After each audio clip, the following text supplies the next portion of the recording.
Cuando mi esposo me llevó a aquella clínica, me susurró al oído: «Nunca vas a tener hijos, Clara.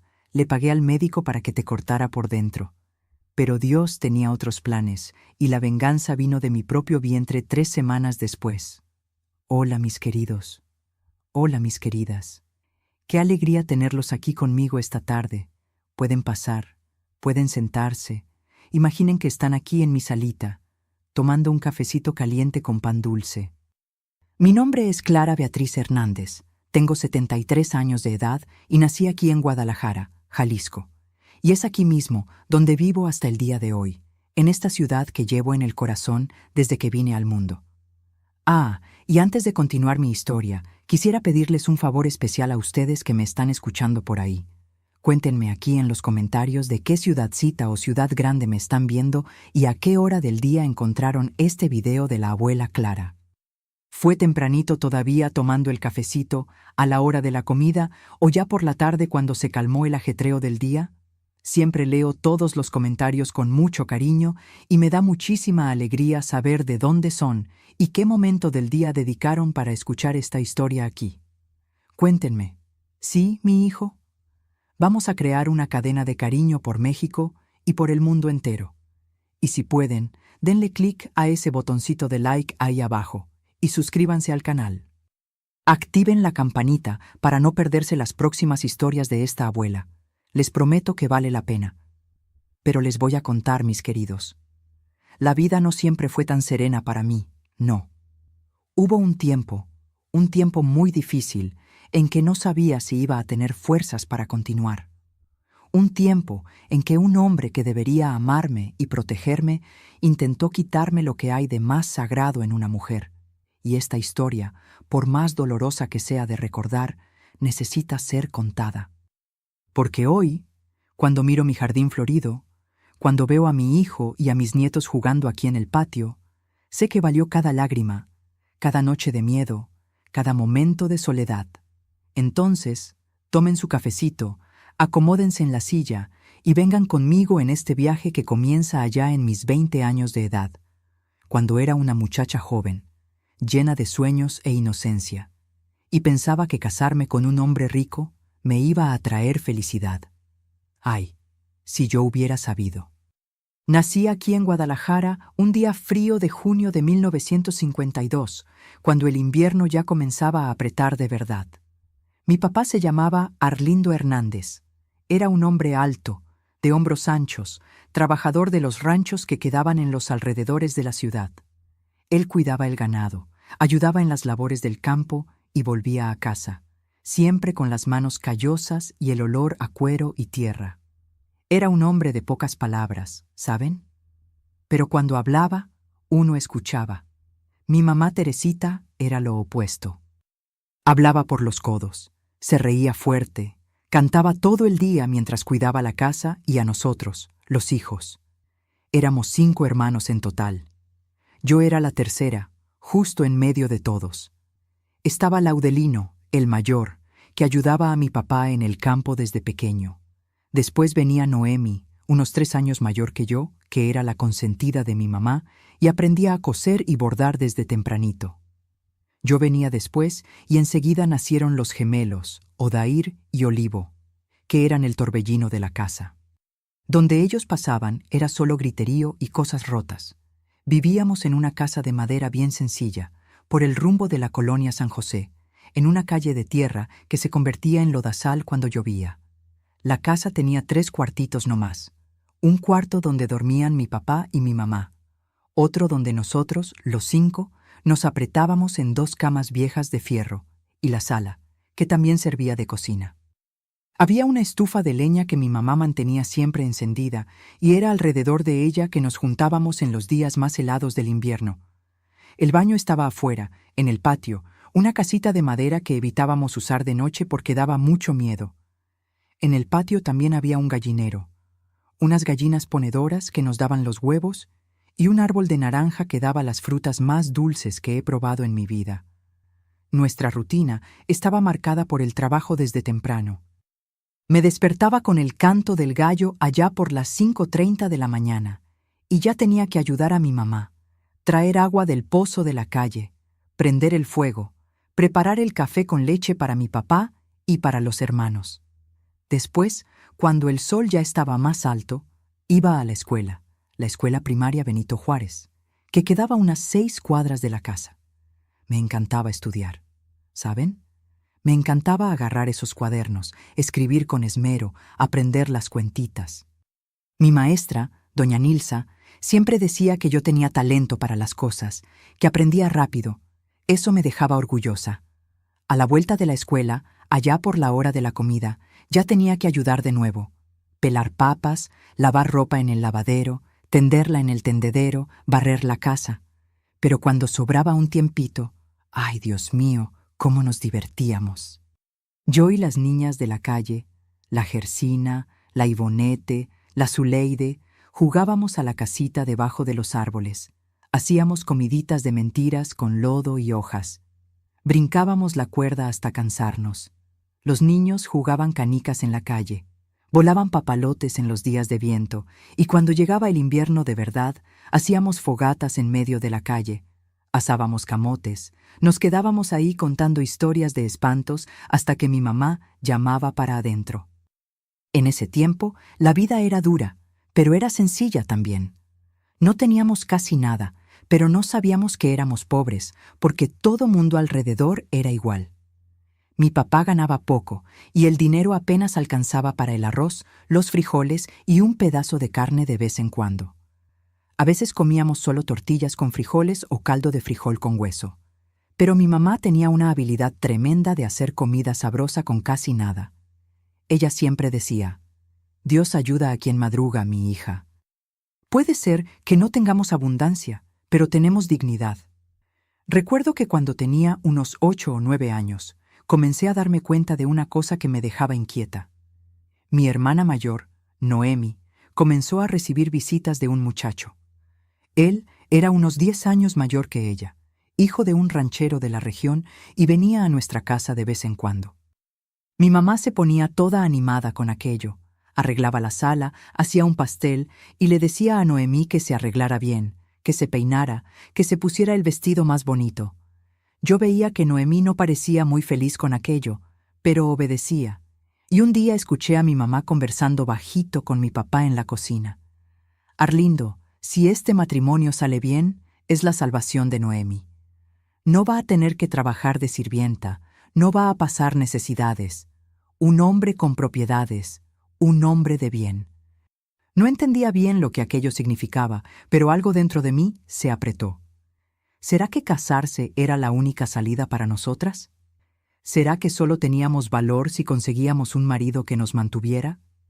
Era pequeña todavía, pero ya comenzaba a darme cuenta de que el mundo afuera era diferente para hombres y para mujeres. Mis hermanos podían salir, correr, estudiar si querían, pero yo y Noemi teníamos que quedarnos quietecitas, comportadas, aprendiendo a ser señoritas de familia. Cuando cumplí 12 años, en 1964, Noemi se casó con aquel hombre. Fue una fiesta pequeña en la iglesia del barrio y después una comida en nuestra casa. Ella salió de ahí directo para la casa del marido en un rancho lejos de la ciudad. Recuerdo haber llorado escondida en el cuarto porque iba a extrañar a mi hermana.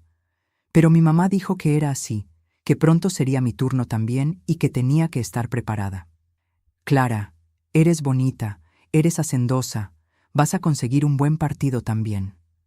Solo necesitas comportarte bien y esperar el momento correcto». Y fue así como los años de mi infancia fueron pasando, entre juegos, trabajo, escuela, y esa sensación de que mi futuro ya estaba medio decidido, aún sin yo tener mucha voz en el asunto. Los años fueron pasando y fui creciendo, convirtiéndome en señorita. Cuando cumplí 15 años, en 1967, mi papá me sacó de la escuela. Dijo que ya estaba más que bien, que ya sabía leer y escribir, y que ahora era hora de ayudar a mi mamá en casa y aprender los quehaceres de verdad. Lloré escondida por días, porque me encantaba estudiar, pero no había remedio. La opinión de una hija mujer no valía nada en ese tiempo. Mi mamá decía: «Clara, mucho estudio deja a la muchacha presumida. Lo que necesitas es aprender a ser buena esposa, buena ama de casa. Lo demás no importa. Entonces, pasé mis días entre el lavadero de ropa, la estufa de leña, las costuras y los bordados que mi mamá me enseñaba. Aprendí a hacer encaje con doña Hortensia, una vecina anciana que tenía manos de hada. Aprendí a hacer pan casero, conchas rellenas, cajeta de leche. Aprendí a planchar ropa con plancha de carbón, a lavar ropa de cama en el lavadero hasta que dolieran los brazos, a cuidar niños pequeños, porque las vecinas me llamaban para ayudar con sus bebés. Me convertí, como se decía, en una muchacha hacendosa, pero por dentro me sentía como en una jaula cerrada, ¿saben? Yo quería más. Quería conocer el mundo, tener opciones, decidir mi propio camino, pero el destino, o mejor dicho, la costumbre de ese tiempo, tenía otros planes para mí. En septiembre de 1971, cuando tenía 19 años, conocí a Arturo Medina Sánchez en una fiesta de boda de una prima lejana. La fiesta fue en un rancho grande, de esos que tenían salón con piso de madera encerado, lámparas de cristal y mesas llenas de comida abundante. Fui con mi mamá y mi papá, toda arreglada en un vestido azul claro que habíamos comprado especialmente para la ocasión. Arturo estaba ahí conversando con unos hombres en la esquina del salón. Él debía tener sus 35 años en esa época. Era un hombre alto, de cabello oscuro, peinado hacia atrás con brillantina, traje gris bien cortado, zapato de piel brillando. Tenía ese aire de quien manda, ¿saben? De quien está acostumbrado a ser obedecido. Y cuando me miró del otro lado del salón, sentí mi corazón dispararse. No sé si era amor o si era miedo disfrazado de encanto, pero algo dentro de mí se movió. Él vino a hablar conmigo, preguntó mi nombre, de quién era hija, dónde vivía, conversó con mi papá, pidió permiso para sacarme a bailar y ahí, en medio de aquel salón, bailando un vals, me susurró al oído: «Eres linda, Clara, muy linda, y yo soy un hombre que consigue todo lo que quiere». Mi papá quedó encantado con la atención de Arturo. Al fin y al cabo, todo el mundo sabía quién era la familia Medina Sánchez. Dueños de 3 ranchos enormes en los alrededores de Guadalajara, criadores de ganado de raza, gente con dinero de verdad. En el camino de regreso a casa, mi papá no paraba de hablar. «Clara, ¿viste que un hombre de esos te esté mirando? Es tu oportunidad de tener una buena vida, niña. No eches esto a perder». Arturo comenzó a visitarme en casa. Toda la semana aparecía siempre trayendo regalos: una caja de chocolates, un pañuelo de seda, flores. Conversaba con mi papá en la sala mientras yo servía café y pastel. Quietecita, como se esperaba de mí. Después pedía que diéramos una vuelta en el parquecito cerca de casa, siempre con mi mamá o alguna hermana cerca, porque andar de novios a solas era indecencia. Él hablaba bonito, ese Arturo. Hablaba de cómo me iba a dar una vida cómoda, una casa grande, sirvientas para ayudarme, vestidos bonitos, abundancia. Pintaba un futuro dorado. Y yo, que había pasado la vida entera viendo a mi mamá quebrarse la espalda para sostener la casa, pensé que aquello era la salvación. No amaba a Arturo, no de ese modo que uno ve en las películas, ¿saben? Pero pensaba que el amor venía después, que era algo que se construía con el tiempo. Y sobre todo, pensaba que no tenía opción. Mi papá ya había dado su palabra, y rechazar un matrimonio de esos sería una vergüenza para toda la familia. Nos comprometimos en diciembre de 1971 y nos casamos en marzo de 1972 en una ceremonia bonita en la Catedral de Guadalajara. Yo tenía 20 años, él 35. Estaba nerviosa, pero también esperanzada. Pensé que la vida iba a cambiar para mejor. Ay, cómo estaba equivocada. Poco después de la boda, fuimos a vivir en una casa grande que Arturo tenía en la zona del centro de la ciudad. Una casa de 2 pisos con jardín al frente y atrás, portón de hierro, muebles de madera fina, todo muy elegante. Pero aquella casa, por más bonita que fuera, tenía un aire pesado. El papá de Arturo, el viejo Gumersindo Medina Sánchez, vivía con nosotros. Era un hombre de casi 70 años, ya medio enfermo, que pasaba los días en una mecedora en el portal, fumando puro y leyendo el periódico. Casi no me hablaba. Solo me miraba con esos ojos hundidos, como si me estuviera evaluando, juzgándome. 2 semanas después de la boda, el viejo Gumersindo tuvo un derrame durante la noche. Despertamos con el ruido de la sirvienta gritando. Cuando llegamos a su cuarto, ya estaba sin vida, con la boca abierta y los ojos vidriosos. Arturo se quedó ahí parado, mirando el cuerpo de su papá, sin llorar, sin demostrar nada. Solo dijo: «Finalmente». El entierro fue pomposo, lleno de gente importante de Guadalajara y de la región. Arturo estaba de negro, serio, saludando a todos con ese aire de propietario. Yo estaba a su lado, de vestido negro y velo, sin entender bien lo que estaba pasando. Todo había sido tan rápido: la boda, la muerte del suegro, ese mundo nuevo donde había sido lanzada sin manual de instrucciones. 3 días después del entierro, el abogado de la familia, el licenciado Eustaquio, vino a casa para la lectura del testamento. Fue en el comedor, en esa mesa enorme de caoba. Estábamos yo, Arturo, el abogado y 2 socios más de los ranchos. El licenciado Eustaquio abrió el portafolio de piel, sacó unos documentos, se acomodó los anteojos en la nariz y comenzó a leer con esa voz monótona de quien lee papel oficial.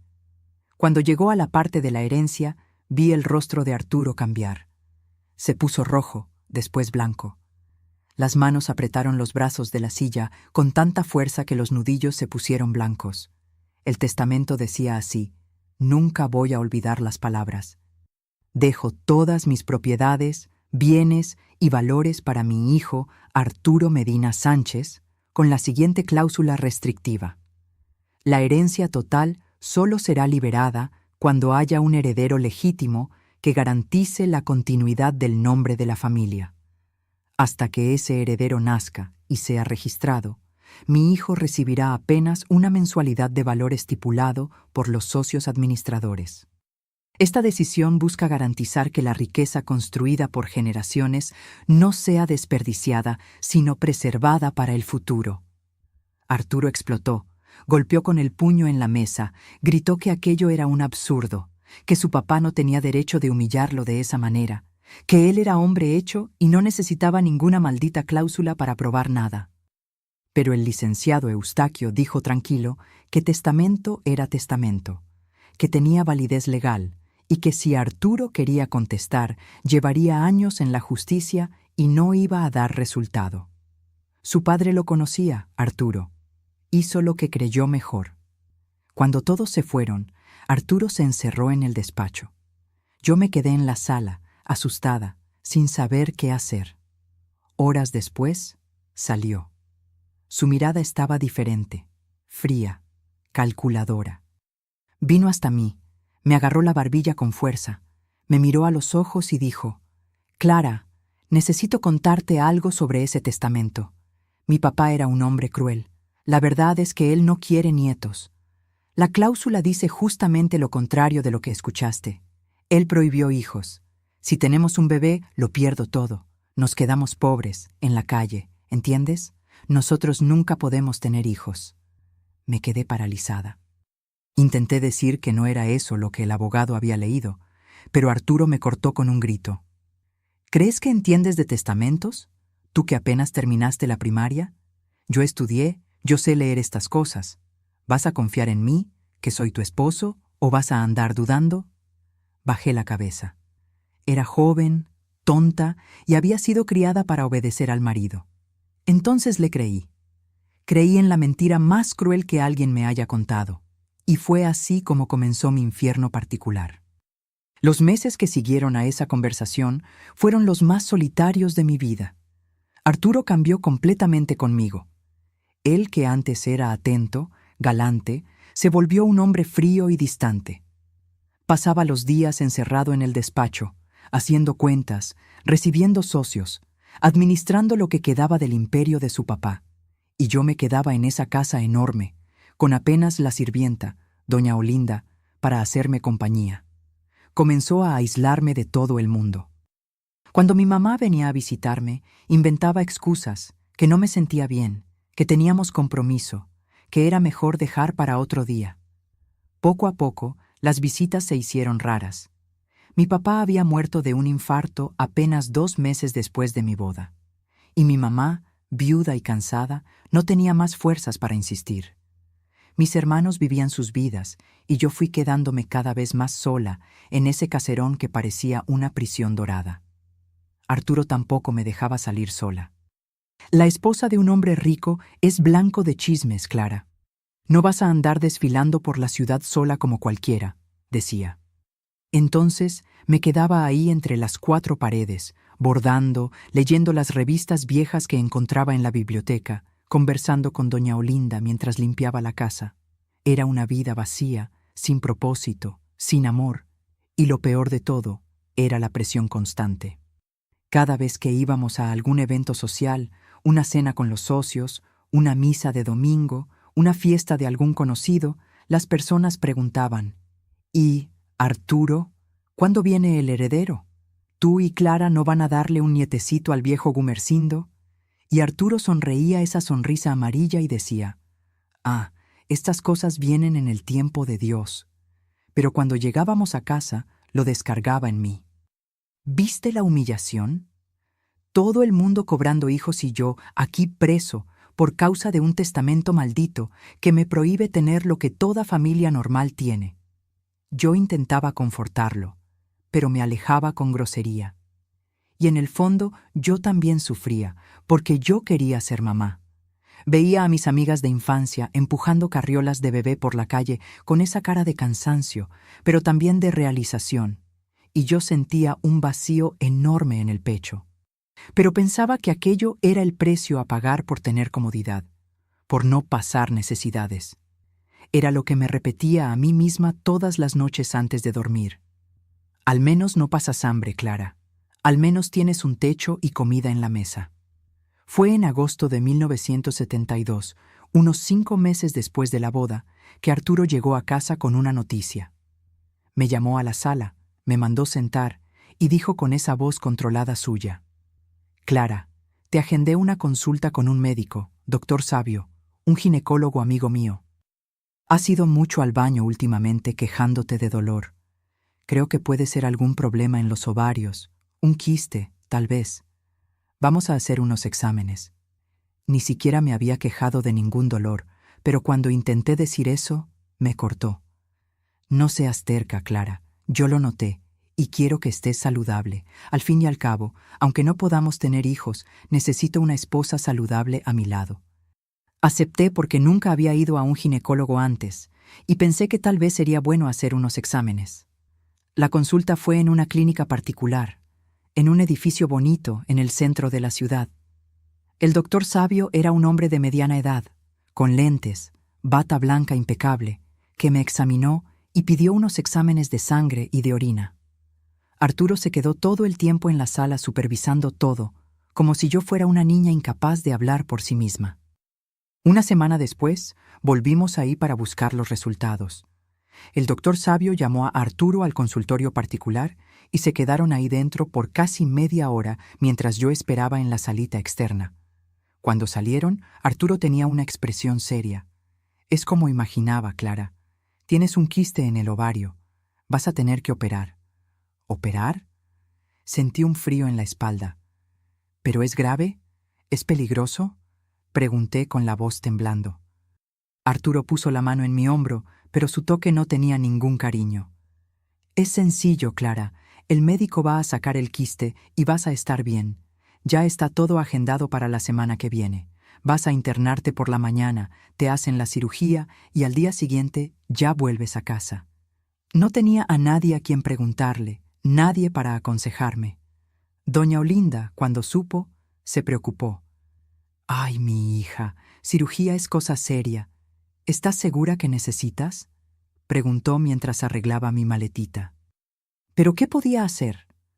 Mi esposo y el médico habían decidido y yo no tenía conocimiento ninguno para cuestionar. En la mañana de la cirugía, Arturo me llevó a la clínica bien tempranito. El cielo estaba gris, frío, con esa llovizna fina del invierno que moja hasta los huesos. La clínica estaba vacía, silenciosa, oliendo a desinfectante y a éter. Una enfermera me llevó a un cuartito. Me mandó ponerme esa bata de hospital, esa tela delgada que deja a uno expuesto y vulnerable. Estaba temblando de frío, de miedo, de una angustia que no sabía de dónde venía. Me acostaron en una camilla. Me pusieron un suero en el brazo. La enfermera aplicó algo en la vena y dijo: «Esto es solo para que la señora se relaje un poquito antes de la anestesia». Sentí un mareo, una debilidad apoderándose del cuerpo. Todo se volvió medio lento, medio borroso. Arturo estaba ahí de pie al lado de la camilla, mirándome. Y fue en ese momento, cuando ya estaba demasiado débil para reaccionar, que se agachó bien cerca de mi oído. Lo que dijo en ese momento, nunca voy a olvidar. No voy a repetir las palabras exactas, porque todavía me lastiman. Pero el significado era claro. Había mentido. No había ningún quiste. Le había pagado al doctor Sabio para hacer una cosa terrible conmigo, para garantizar que nunca pudiera darle aquello que el testamento exigía. Dijo que no iba a compartir la herencia con nadie, que tenía planes de falsificar documentos después y que yo era apenas un obstáculo que necesitaba ser neutralizado. Susurró todo aquello con esa voz fría, mientras yo intentaba gritar, intentaba moverme, pero mi cuerpo no obedecía. Estaba paralizada, impotente, a merced de él. Arturo salió de la sala con una sonrisa en la comisura de la boca. Escuché la puerta cerrarse. Intenté llamar a la enfermera, pero mi voz salió debilita, casi inaudible. Las lágrimas corrían por la esquina de mis ojos, mojando la almohada. Estaba presa ahí, esperando que un hombre de bata blanca hiciera conmigo algo irreversible, algo que mataría mi sueño de ser mamá, que me transformaría para siempre. Fue cuando el doctor Sabio entró. Vino directo hasta la camilla, chequeó los aparatos, los signos vitales, la presión. Lo miré con desesperación, con súplica en los ojos. Él vio. Sé que vio, porque se detuvo, me miró de vuelta y vi algo pasar por su rostro. Un conflicto, una duda, tal vez hasta remordimiento. Se quedó ahí parado por unos segundos que parecieron horas. Entonces se acercó como si fuera a ajustar la máscara de oxígeno en mi cara, pero en vez de eso hizo algo que no esperaba. Deslizó algo pequeño y doblado dentro de mi mano cerrada. Apretó mis dedos alrededor de aquello y susurró tan bajito que casi no escuché.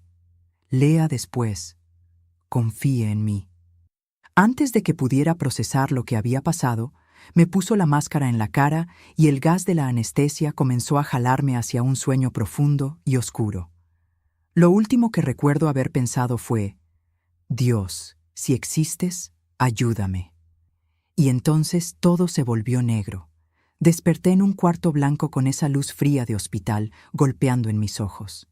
La boca estaba seca, la garganta raspando como si hubiera tragado arena, y había un dolor sordo en el bajo vientre, como si alguien hubiera metido mano ahí adentro con instrumentos fríos y metálicos. Me tomó unos segundos recordar dónde estaba, qué había pasado. Todo estaba nebuloso, confuso, como cuando uno despierta de una pesadilla y no sabe bien qué fue real y qué fue sueño.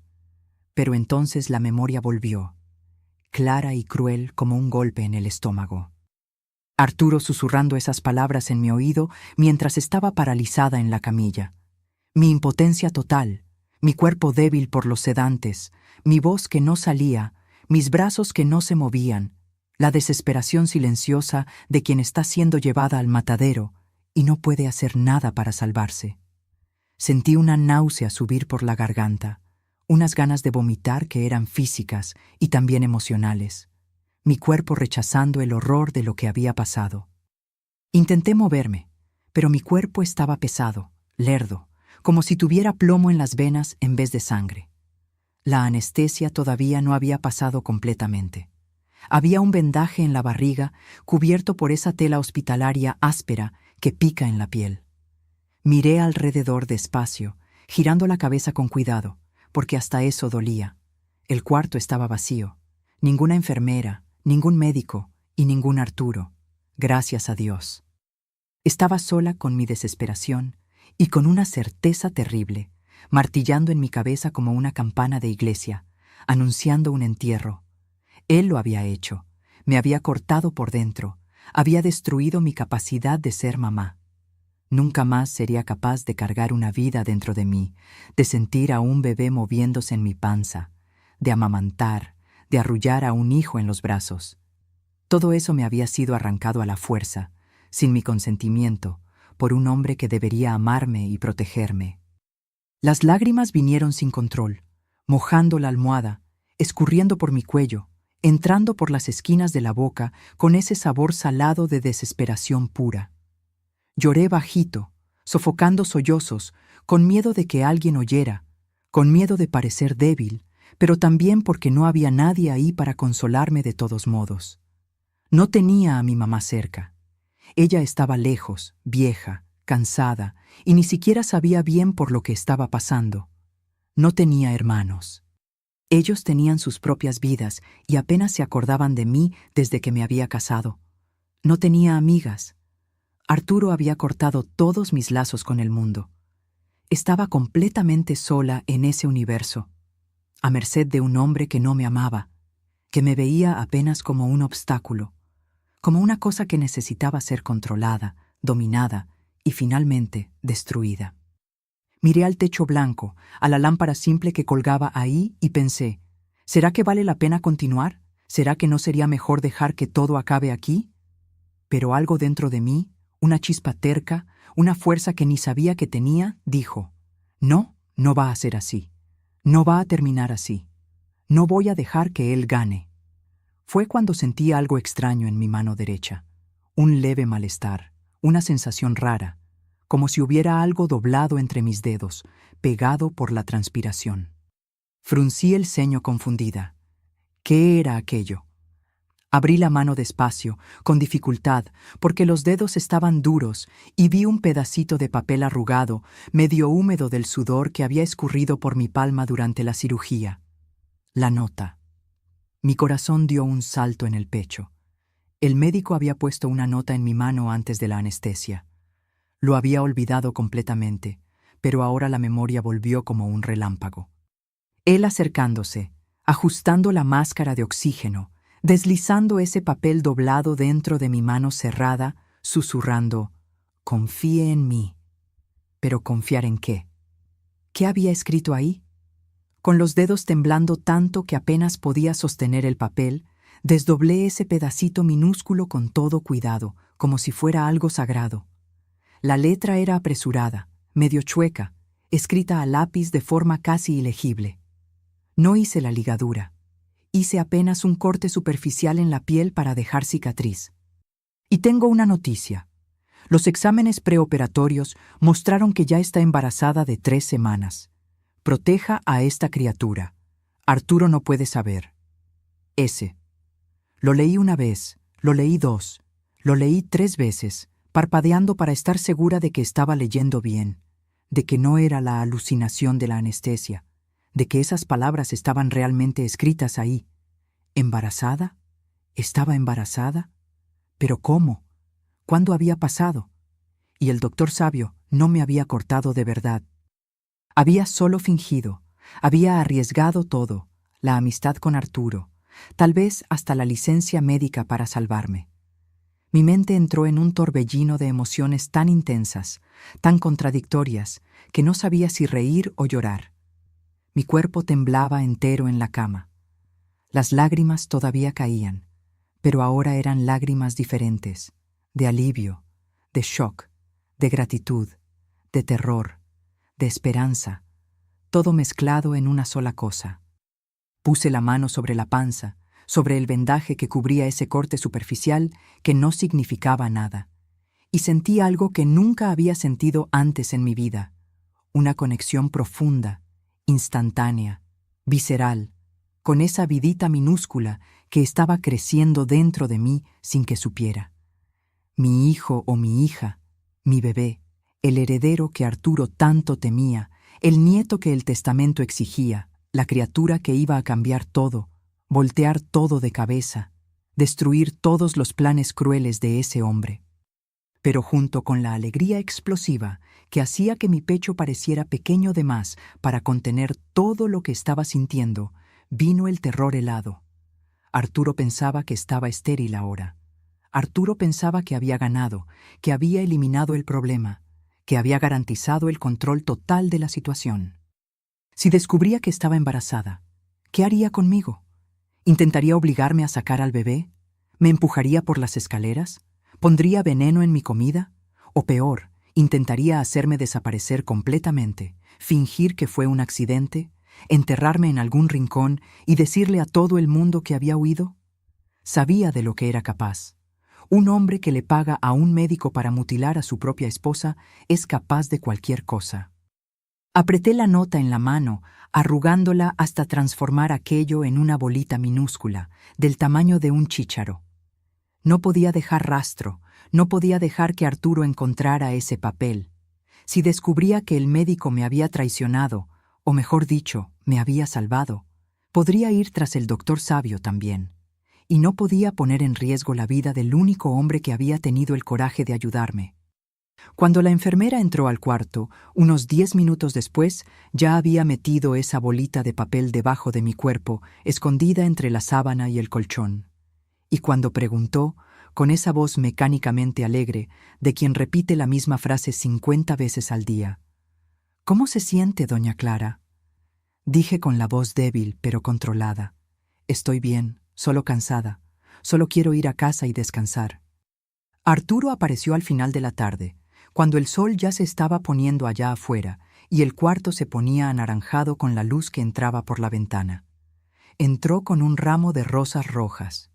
Qué ironía cruel, qué hipocresía asquerosa, y esa sonrisa satisfecha de quien acababa de ganar una batalla importante. «¿Cómo está mi esposa?», preguntó, besando mi frente con frialdad, con ese beso seco que no tenía ningún cariño, ningún calor humano. Tuve que hacer un esfuerzo sobrehumano para no alejar mi cara de él con asco, para no escupirle en la cara, para no gritar todas las verdades que estaban atoradas en mi garganta. Pero me controlé porque ahora tenía un triunfo, ahora tenía un secreto, ahora tenía poder, aunque él no lo supiera. «Estoy bien», mentí, mirándolo con esa cara de cordero sacrificado que esperaba ver. El médico dijo que salió todo bien. Sacó el quiste e hizo lo que tenía que hacerse. «Perfecto», respondió Arturo, sentándose en la silla al lado de la cama y cruzando las piernas con esa pose relajada de quien no tiene ninguna preocupación en el mundo. «Ahora puedes recuperarte en paz y podemos seguir con nuestras vidas sin preocupaciones». Dijo sin preocupaciones, con tanto alivio en la voz, con tanto placer mal disfrazado, que sentí odio. Odio verdadero, profundo, visceral, de esos que queman por dentro y dejan sabor a hiel en la boca. Pero sonreí. Sonreí y dije: «Sí, finalmente podemos vivir en paz». Y por dentro pensaba: «No tienes idea de lo que viene, Arturo. No tienes la mínima idea». Volvimos a casa al día siguiente. Fingí debilidad, fingí dolor, fingí que estaba destrozada por haber perdido mi fertilidad. Lloré lágrimas falsas cuando doña Olinda me abrazó y dijo: «Ay, mi hija, qué tristeza esto, pero Dios sabe lo que hace». Arturo me trataba con esa gentileza falsa, mecánica, de quien cuida a una mascota enferma. Le mandó a doña Olinda hacer caldos de pollo, tés de hierbas, traerme almohadas extras, pero no durmió conmigo esa noche, ni en las próximas. Dormía en el cuarto de huéspedes para no molestarme durante la recuperación, decía. Pero yo sabía la verdad. Ya no tenía interés en mí. Había cumplido mi papel, o mejor dicho, había sido neutralizada. Ahora solo era un adorno en su casa, una esposa decorativa que mantenía por las apariencias sociales. Y fue ahí, en esas noches sola, acostada en esa cama enorme y helada, con la mano sobre la panza que todavía no mostraba ninguna señal, pero que guardaba el mayor secreto de mi vida, que comencé a hacer planes. Planes secretos, silenciosos, estratégicos, que no podía compartir con nadie.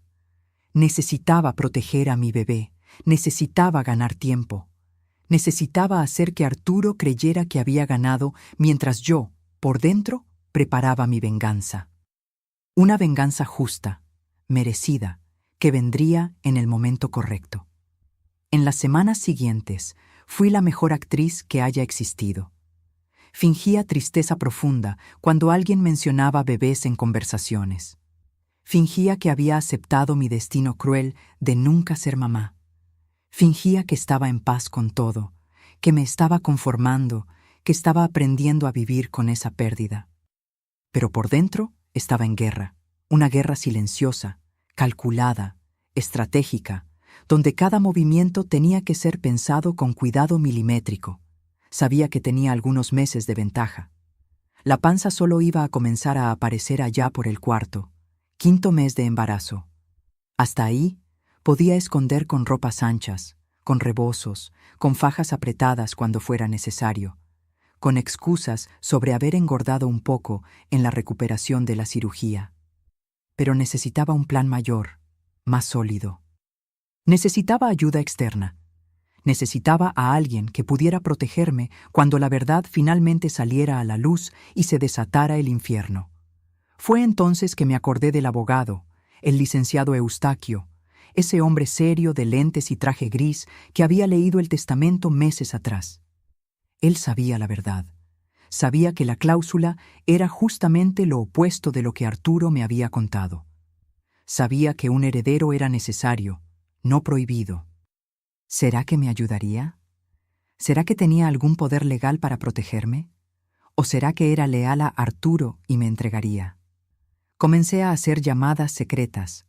Cuando Arturo salía para ir a los ranchos a supervisar el ganado o para reuniones con los socios a discutir negocios, usaba el teléfono negro pesado de la sala y llamaba al despacho del licenciado Eustaquio en el centro de la ciudad.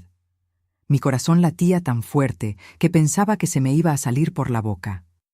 Las primeras 3 veces solo conseguí hablar con su secretaria, una mujer de voz formal que decía que el licenciado estaba ocupado. Pero insistí. Llamé de nuevo y de nuevo, dije que era urgente, que era sobre el testamento del fallecido Gumersindo Medina Sánchez, que era un asunto delicado que solo podía ser discutido con él personalmente. Y finalmente, una mañana lluviosa de septiembre, cuando el viento frío golpeaba las ventanas y Guadalajara estaba gris y melancólica, el licenciado Eustaquio atendió el teléfono personalmente. «Doña Clara», dijo con esa voz grave y cuidadosa de abogado experimentado que sabe que cada palabra puede tener consecuencias. «¿En qué puedo ayudarla? Mi secretaria dijo que es urgente». Respiré hondo. Miré hacia la puerta de la sala, verificando que doña Olinda estuviera lejos en la cocina, que Arturo no hubiera vuelto de sorpresa. Escuché el ruido de la lluvia allá afuera, el tic-tac del reloj de pared, el silencio pesado de la casa. Y entonces dije, con la voz baja, pero firme, cada palabra pesada de significado: «Licenciado, necesito saber la verdad sobre el testamento. Arturo me dijo que la cláusula prohibía hijos, que si teníamos un bebé, él perdería todo y nos quedaríamos pobres. Pero no es eso, ¿verdad? Lo escuché al señor leer ese día. La herencia solo viene con un heredero, no sin.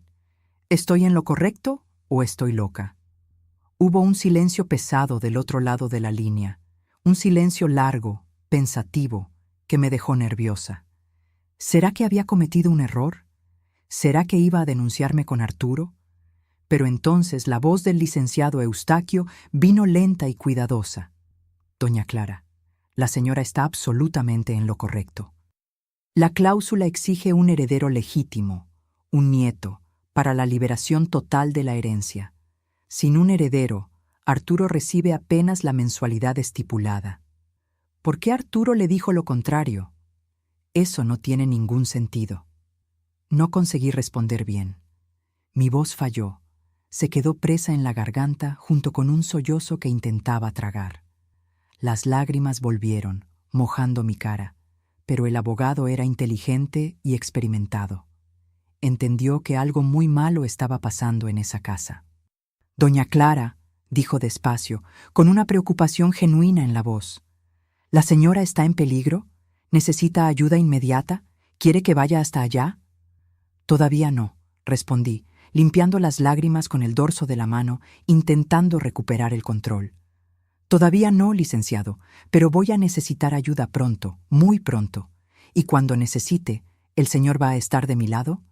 Doña Clara, dijo con firmeza, la verdad es la verdad, la ley es la ley, y yo sirvo a ambas. Cuando la señora me necesite, estaré aquí. Y fue así, con esa promesa guardada en el corazón como un talismán de protección, que planté la primera semilla de mi liberación. Los meses siguientes fueron los más difíciles y al mismo tiempo los más estratégicos de mi vida. Vivía una mentira constante, pero era una mentira necesaria para sobrevivir. Durante el día, era la esposa triste y resignada que Arturo quería que fuera. Por la noche, sola en el cuarto, conversaba bajito con mi bebé, pasaba la mano en la panza que comenzaba a crecer y hacía promesas. Voy a protegerte. No importa lo que pase, vas a nacer y vas a tener todo lo que es tuyo por derecho. Esconder el embarazo fue un desafío que exigió toda mi creatividad. En el tercer mes, cuando la panza todavía era casi imperceptible, comencé a usar vestidos más anchos, blusas sueltas sobre faldas. Le decía a Arturo y a doña Olinda que había engordado un poco en la recuperación de la cirugía, que el médico había dicho que era normal por causa de las hormonas. En el cuarto mes, tuve que ser más cuidadosa.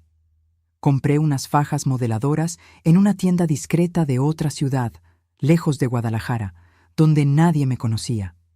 Usaba esas fajas apretadas por debajo de la ropa y por encima rebozos grandes, abrigos pesados, aun cuando no hacía tanto frío. Inventé que tenía frío constante, que no conseguía calentarme bien. Arturo casi no me prestaba atención. Estaba cada vez más obsesionado con el dinero de la herencia, con esa mensualidad que le parecía humillante, con los planes de alguna forma burlar el testamento. Pasaba horas encerrado en el despacho con los socios, haciendo cuentas, discutiendo estrategias. A veces escuchaba las conversaciones de ellos a través de la puerta. Hablaban en falsificar certificados, en sobornar funcionarios del registro civil, en crear un heredero ficticio en papel, todo menos aceptar que Arturo tendría que tener un hijo de verdad. Mientras tanto, yo me encontraba secretamente con el licenciado Eustaquio.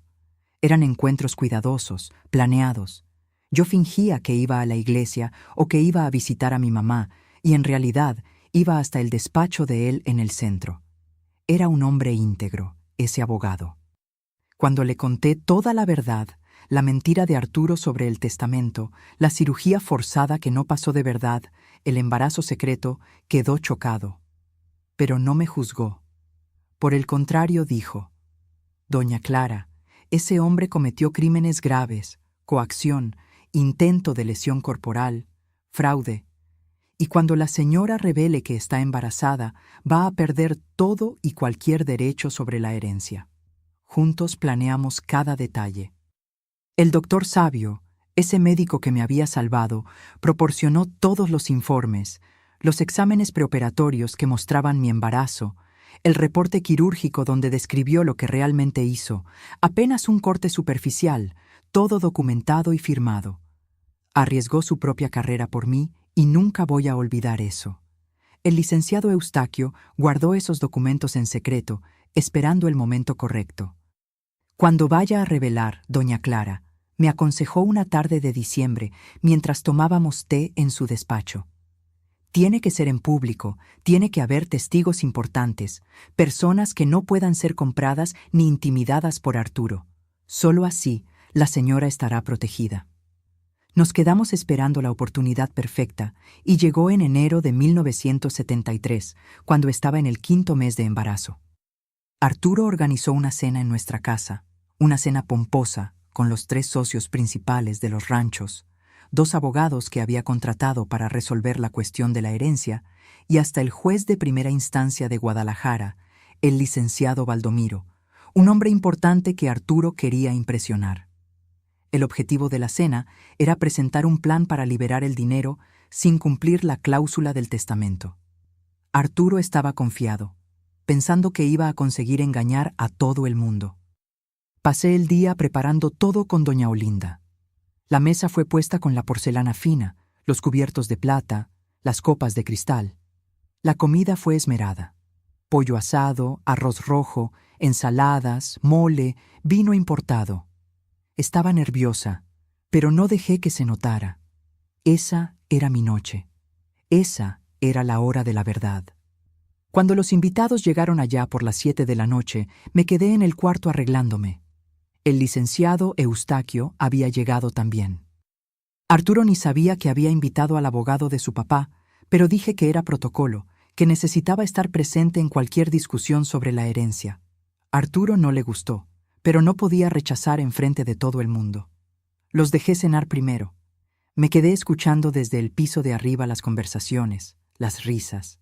Arturo, con esa voz falsa de anfitrión, ofreciendo más vino, contando chistes, haciendo encanto. Después del postre, cuando fueron a la sala de estar a fumar puro y beber coñac, Arturo comenzó a presentar su plan. Escuché fragmentos, él hablando en adoptar a un niño y registrarlo como si fuera hijo biológico, en sobornar médicos para hacer documentos falsos, en encontrar brechas legales en el testamento.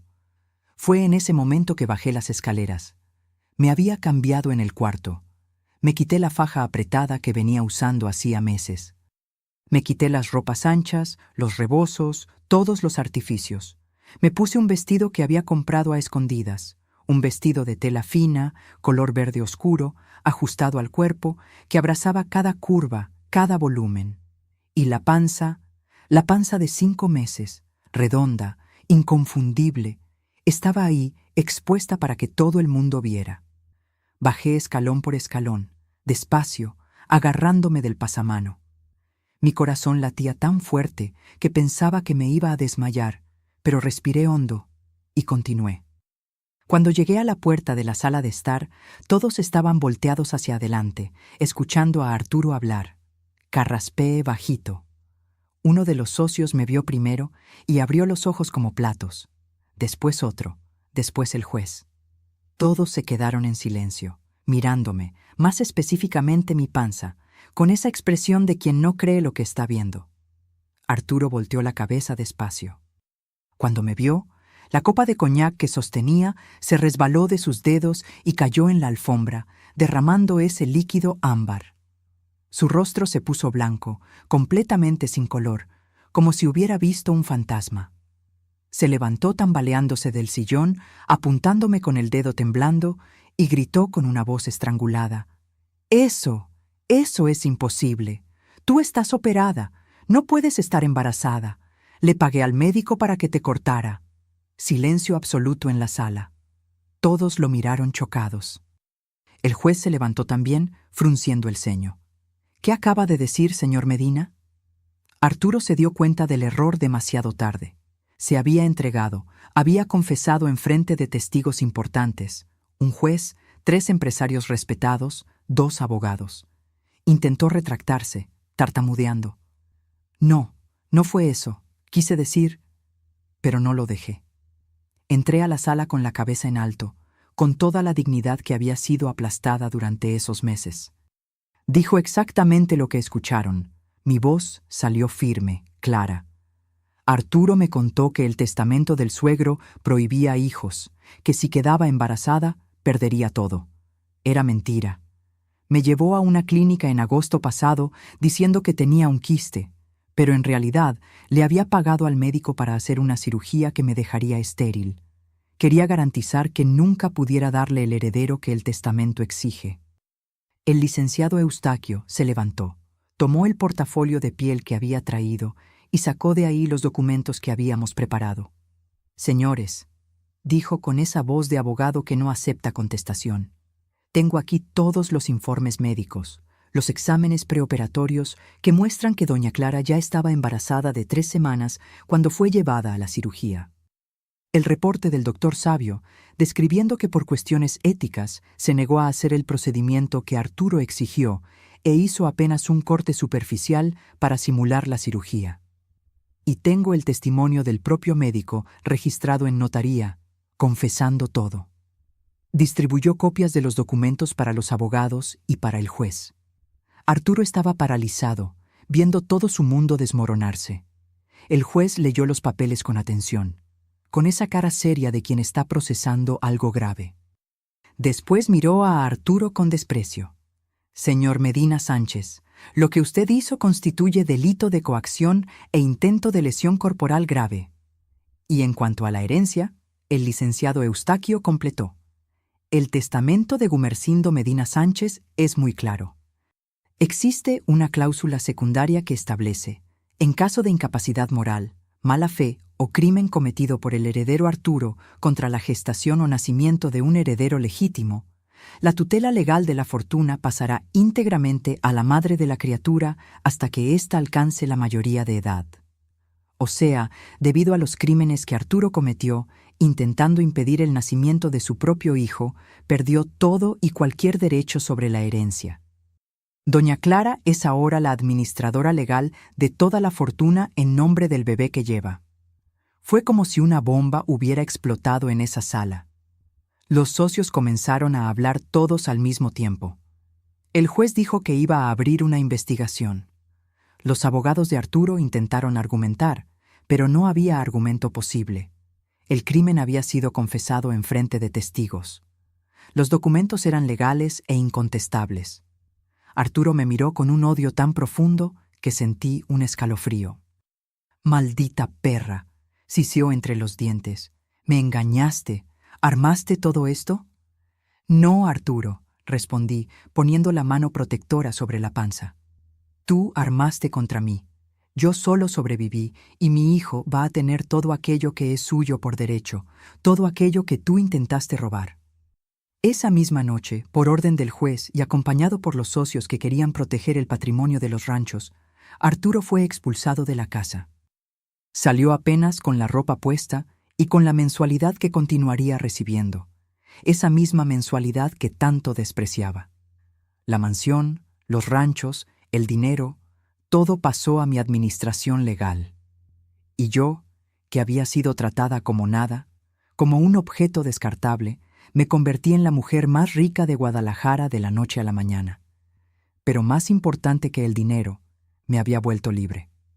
Mi hijo nació en junio de 1973, en un día soleado de otoño mexicano. Le puse de nombre Felipe, en homenaje a nadie en particular. Solo quería que tuviera un nombre bonito, un nombre que fuera solo de él, sin cargar el peso de ninguna historia pasada. Cuando sostuve a ese bebecito en los brazos por primera vez, con esos ojitos oscuros mirándome con una confianza absoluta, me juré a mí misma: este niño va a crecer sabiendo que es amado. Nunca va a sentir lo que yo sentí.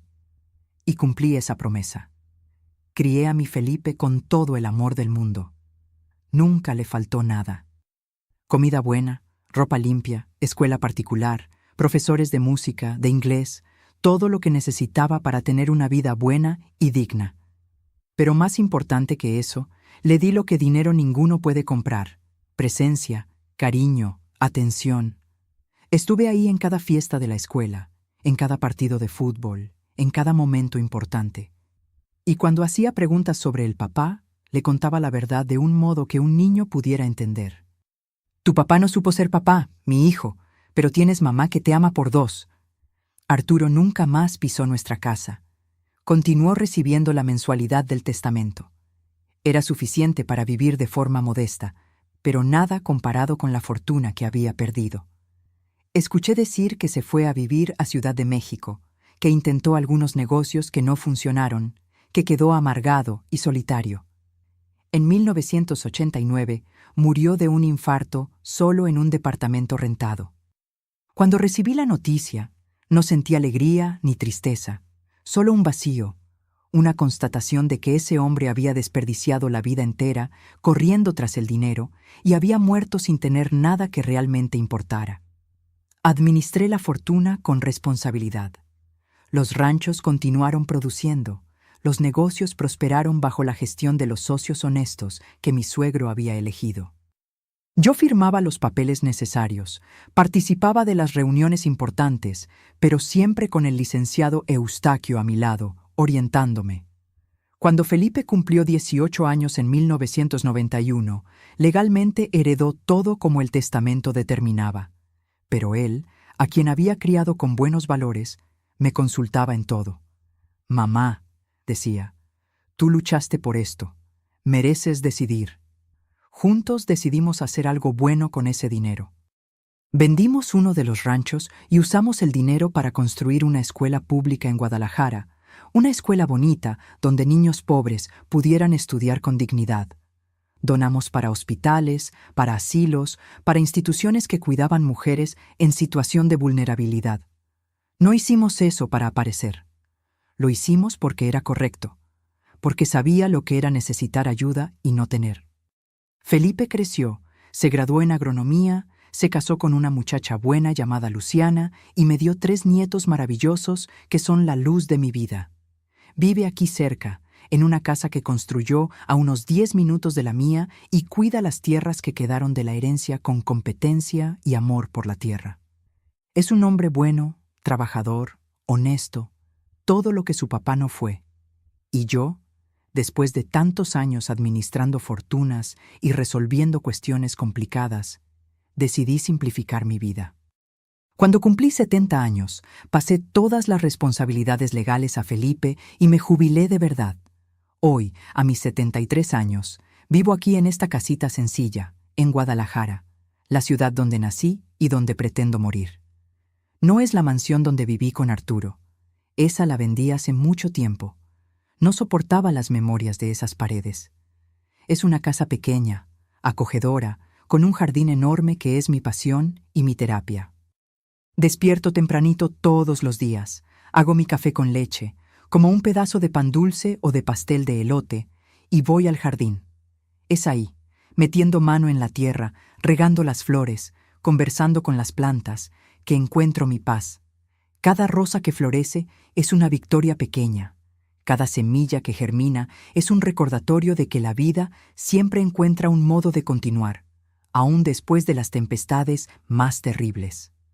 Mis nietos vienen a visitarme casi todos los fines de semana.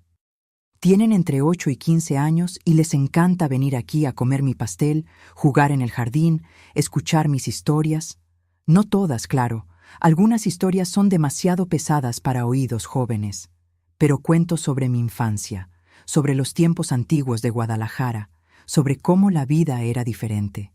Y me abrazan y dicen, «Abue, eres la mejor del mundo».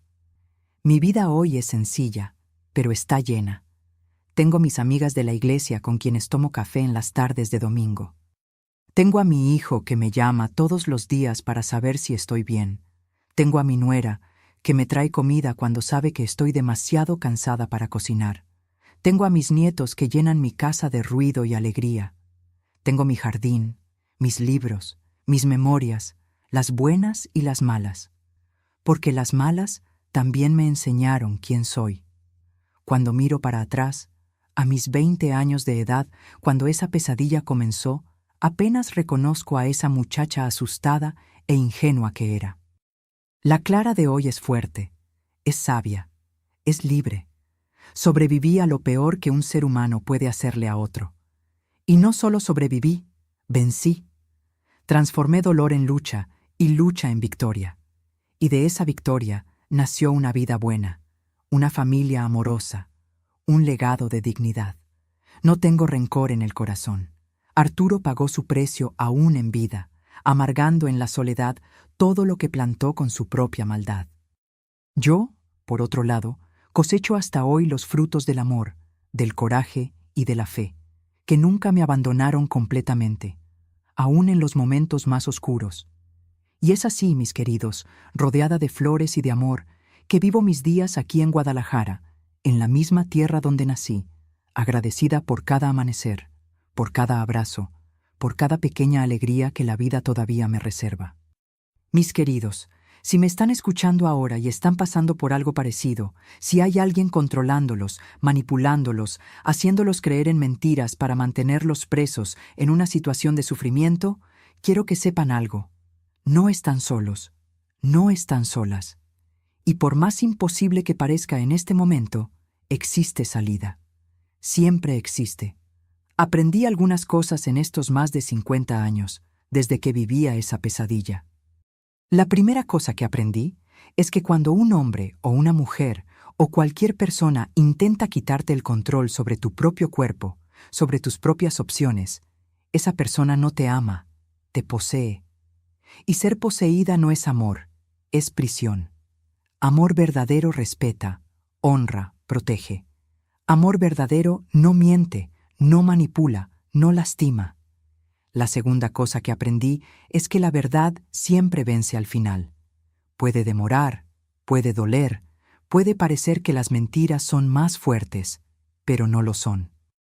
La verdad tiene una fuerza propia, una luz que no puede ser apagada por ninguna oscuridad. Cuando bajé esas escaleras con mi panza a la vista, estaba cargando la verdad viva dentro de mí. Y esa verdad destruyó todas las mentiras que Arturo había construido. La tercera cosa es que eres más fuerte de lo que imaginas. Era una muchacha de 20 años, sin estudios, sin recursos, sin nadie para defenderme. Pero cuando fue necesario, encontré fuerza donde ni sabía que existía. Aprendí a planear, a esperar el momento correcto, a ser estratégica. Y tú también tienes esa fuerza dentro de ti, aunque no puedas verla todavía. Si estás siendo controlada, manipulada, amenazada, busca ayuda. Habla con alguien de confianza. Puede ser un familiar, un amigo, un líder religioso, un profesional de la salud, las autoridades de tu país. En cada lugar del mundo existen personas y organizaciones listas para ayudar a quien está en situación de vulnerabilidad. No tengas vergüenza. No tengas miedo. La vergüenza no es tuya, es de quien te lastima. El miedo puede ser vencido cuando ya no estás sola. Y si conoces a alguien que está pasando por esto, sé la ayuda que esa persona necesita. Sé el doctor sabio que tuvo el coraje de hacer lo correcto, aún corriendo riesgo. Sé el licenciado Eustaquio, que eligió la justicia en vez de la lealtad al dinero.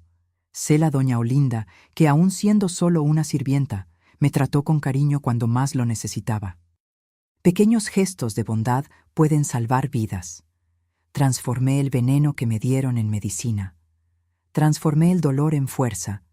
Transformé el intento de destruirme en una razón para luchar. Y hoy, cuando miro a mi jardín florido, cuando abrazo a mis nietos, cuando veo a mi hijo ser el hombre honrado que su papá nunca fue, lo sé. Vencí y tú también puedes vencer. La vida siempre encuentra un modo de florecer, aún en la tierra más árida. Tú eres esa vida, tú eres esa flor que va a brotar, a pesar de todo. Gracias por haberme escuchado hasta aquí, por haberme dado este espacio para contar mi historia. Cada uno de ustedes que está del otro lado escuchándome es parte de mi sanación. Porque hablar, compartir, es una forma de liberar lo que estaba preso dentro del pecho por tanto tiempo. Y ahora, mis queridos, mis queridas de corazón, necesito pedirles un favor muy importante. Si esta historia tocó su corazón, si creen que necesita ser escuchada por más personas, especialmente por esas mujeres y hombres que están presos en situaciones parecidas, les pido, desde el fondo de mi corazón, que se suscriban a este canal ahora, aprieten ese botoncito rojo, activen la campanita de las notificaciones, porque cada suscripción es una forma de hacer que historias como la mía lleguen a quien necesita escuchar. Es una forma de decir, me importa, creo en la fuerza de la verdad. Quiero ser parte de esta cadena de esperanza. Y dejen aquí en los comentarios una palabra sola. Una palabra que resuma lo que sintieron escuchando esta historia. Puede ser coraje, puede ser justicia, puede ser esperanza, puede ser libertad. Voy a leer cada comentario, cada palabra, y voy a saber que mi historia no fue en vano. Háganlo ahora. No esperen ni un minuto más, porque mientras están aquí, puede haber alguien sufriendo y necesitando escuchar que es posible vencer. Que Dios bendiga a cada uno de ustedes, que encuentren fuerza en sus batallas y que nunca, nunca desistan de florecer.